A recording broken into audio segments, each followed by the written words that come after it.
So I know that this is a hard thing for a lot of musicians and also music fans. Like I think have sometimes like a hard time grappling with the idea of tracks. Like some people are like morally opposed to it. Other people have like a really hard time even knowing what's in a track or like what's going on. How do you like go through that idea, that like process of being like, okay, this should be a part or this should be adapted or even ignored, but this part is so supportive, like an arpeggiator or something that like needs to be super locked to the click, or I don't know, something like that. Like how do you decide what gets thrown to a musician or gets thrown into the track, the backing track on the computer? That's a great question. I think, and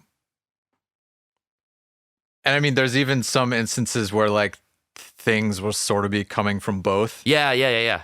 That's a good point. Just for like reinforcement or, Right. you know, because the thing is like, you just want it to sound, or at least for me in this setting, you know, I just want it to sound really good and tight and, you know, full. Yeah.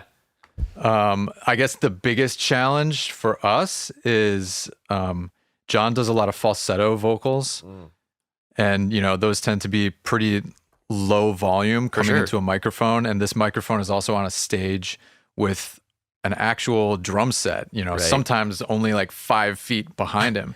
So it's like it ends up just being a room mic for the drum set. Yes. So you know, just to make sure like the vocals cut through enough, we do have like, you know, a fair bit of those on the track, especially on just choruses or things where it's supposed to be, you know, super in your face. I hear that. Like, do you also think of like stereo for those kind of sections? Like that's something that I always am curious with. Some people are mono tracks, some people stereo tracks. I feel like sometimes one of the beauties of choruses, just to make them feel like a width. Chorus even, is like, it opens up. Yeah, and I think totally. You know, that's interesting because some clubs you get into and the system is totally mono. I know. Like there's just no stereo. I've been there. So actually, you know, I think the initial versions of everything was a little less refined, and you know, we were just doing tracks out of one stereo output. Yeah.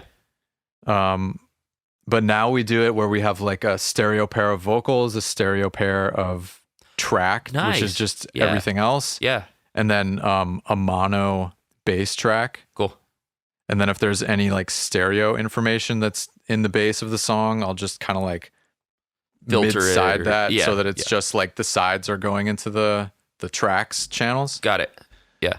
And just that way the front of house engineer can kind of have some control, adapt things. Yeah, that's a good point. What do you use in terms of like splitting that and feeding it out to the board, like to be able to have all those different stereo outputs? So it's all running out of Ableton. Nice.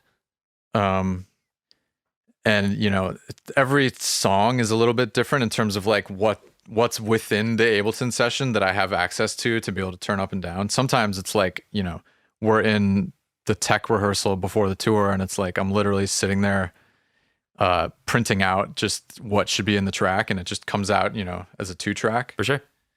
But other times I have like a little more control, where I have just various stems that I'm kind of rebalancing, and then sending out of those outputs. Cool.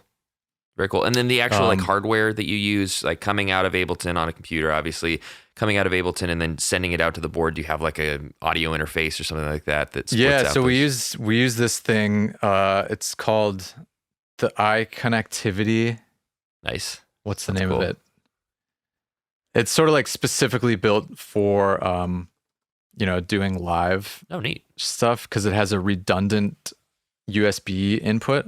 Ooh. So you can actually have 2 computers plugged into it at once. And as soon as it, you know, loses connection to one, it just flips over to the other. Dang, that's awesome. How cool is that? So, you know. Yeah, look that up because I'm totally going to steal that from you.